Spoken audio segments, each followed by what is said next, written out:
Nevada State Legislature. Nevada Legislature, like that of all other states except Nebraska, is bicameral. There are two chambers. We have the lower chamber called the Assembly and the upper chamber called the Senate. And the Assembly has 42 members and the Senate has 21 senators. This number is not specifically fixed by the Nevada Constitution. However, the Constitution does impose a certain limit. The total number of legislators may not be greater than 75, and the number of senators may not be greater than half and no less than 1/3 of the number of members of the Assembly. Because of the United States Supreme Court decision in Reynolds versus Sims in 1964, both chambers of the state legislature have to be apportioned based on population. The effect was to shift power from rural counties to urban ones, especially Clark County, which now has a majority in both chambers.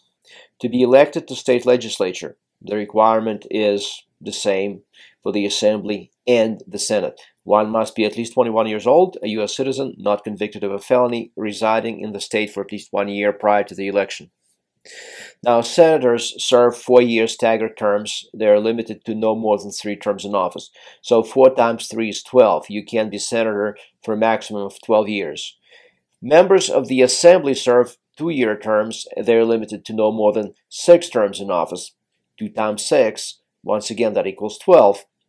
The Nevada Legislature meets in biennial sessions, that is every other year.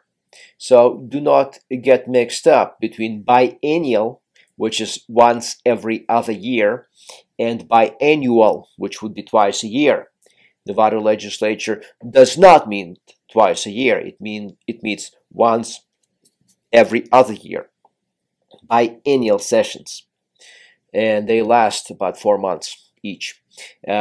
These regular sessions begin on the first Monday of February in odd-numbered years and are required to conclude within 120 calendar days. So we will soon, February 2017, we are about to have our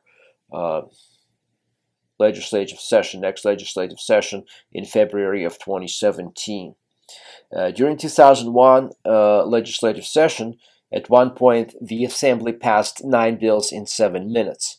I'm asking you, how much attention can you give to a bill when you're passing 9 bills in 7 minutes? The governor can call a special session to finish the legislative business. As of 2014, there were 7 special sessions, so they are rare. They can last from a day or so to several weeks. The presiding officer of the Senate is the lieutenant governor. Majority leader and minority leaders in the Senate are chosen by their respective party caucuses. Majority leader appoints all committee chairs. The majority leader also controls the debate in the Nevada Senate. In the Assembly, the Speaker is the most powerful person. The Speaker is chosen by the majority party caucus. So let's say today, late 2016, who has the majority? Which party? Republicans. So Republicans, therefore, choose the Speaker. The Speaker appoints committee chairs and presides over the Assembly.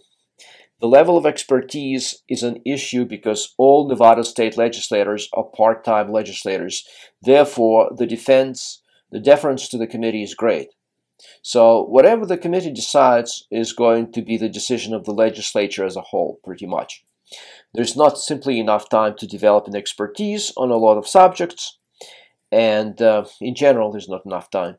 So because they work just about 120 days over a period of 2 years. Non-germane provisions or riders are prohibited by Nevada State Constitution, which is Article 4. All bills must embrace but one subject. So if it's a bill on education, every single provision must be about education. You cannot have some irrelevant provision about law enforcement. The governor of Nevada does not have a line item veto, unlike the whopping 43 governors in the Union. However, please note that this is not a significant restriction on governor's power in Nevada. Why? Because of what I just stated. Because non-germane amendments or riders are not allowed. So what is the point of a line item veto anyway if there's not going to be non-germane amendments in any of the bills. So if you have a prohibition on non-germane provisions, the governor doesn't really need a line item veto, at least not as much. So if a governor vetoes a bill, the legislature may override it by 2/3 of vote in both chambers, and we already saw that it only happens 12% of the time in Nevada. Governor has 5 days to consider a bill if legislature is still in session, 10 days if legislature has adjourned. If the governor does nothing, the bill becomes law. So unlike President of the United States, the governor of Nevada does not have a pocket veto. If he ignores a bill, that bill will become law. What is the bottom line of all this? I think the bottom line is the Nevada legislature is one of the few remaining state legislatures in the country that's a part-time legislature. It consists primarily of legislative amateurs who have to have other jobs somewhere else so they could make a living when they do not work for the Nevada state legislature. And this only increases the power of the governor, who is full-time, who has full-time staff, who has all this time and expertise to consider bills, and who drives the agenda through his control over the budget, being the central clearinghouse of the budget, and being the chief executive who appoints heads of boards and commissions without legislative approval. So, is the Nevada legislature important? Yes, very important. But since it works only rarely and consists of legislative amateurs, the executive branch has more expertise and more power. Thank you.